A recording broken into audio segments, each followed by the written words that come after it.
Máquinas como Eu, de Ian McEwan, pela Gravida, foi uma das minhas leituras mais recentes e que devo admitir que até me deixou bastante interessado durante a minha leitura do livro. O livro, apesar de aparentar ser um livro bastante futurístico, ele engana nessa parte, pois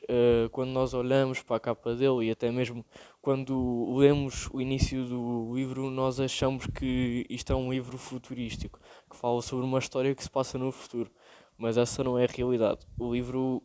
ele meio que se passa como se fosse num universo alternativo em que já em meados de 1980, 1980 e pouco, a tecnologia avançou bem mais do que nós a temos agora. Ela é bem mais avançada do que nós temos agora. E outra coisa que eu acho até bastante engraçada neste livro é que o autor, não faço grande ideia do porquê, ele acaba como se fosse por ressuscitar, fazer com que alguém, um cientista britânico que até participou da Segunda Guerra Mundial, Alan Turing, uh, ele faz com que se ele continuasse a viver nesta história, pois na realidade ele acabou por suicidar pelo facto de na época dele ele era homossexual e isso era um crime na época. E ele teve a escolha de ou ser preso ou então sofrer cirurgias que o iriam impedir de ele ser quem ele realmente achava que era e que ele realmente era. E que após ele escolher as cirurgias, ele não aguentou com a sua vida e acabou por suicidar. Só que neste livro, o autor decide que ele continua vivo.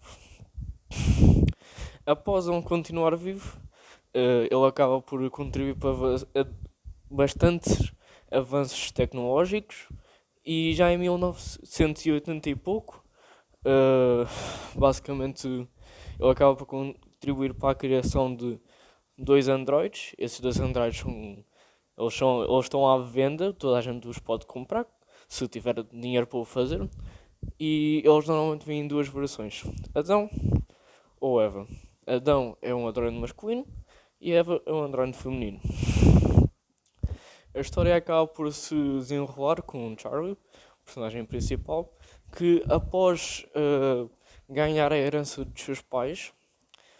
compra um androide robô Adão. Ele acaba por comprar até alugar, neste caso,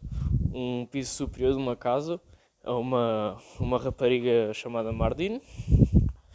E no desenrolar da história ele acaba por notar que está apaixonado por Mardine,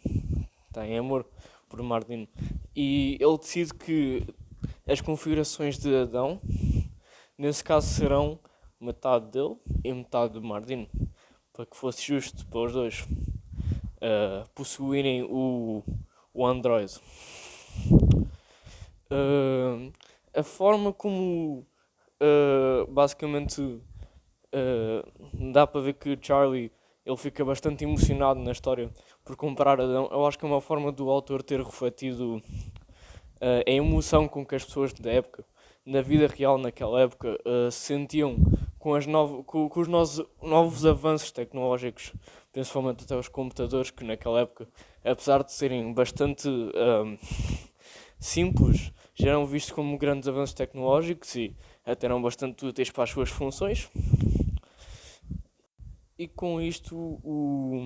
o livro acaba por discutir bastantes questões de ética, mas também de moral, sobre as gerações mais atuais e até as gerações mais antigas, envolvendo a opção que o ser humano tem com a tecnologia, a forma como nós já somos quase parte da tecnologia, com o tempo que nós passamos com ela e a forma como ela influencia a nossa vida. E é um livro que é bastante ao lado, é bastante envolvido na ficção científica, mas que relaciona também essa questão de moral e ética com as gerações e a forma como as gerações tratam a tecnologia ao passar do tempo.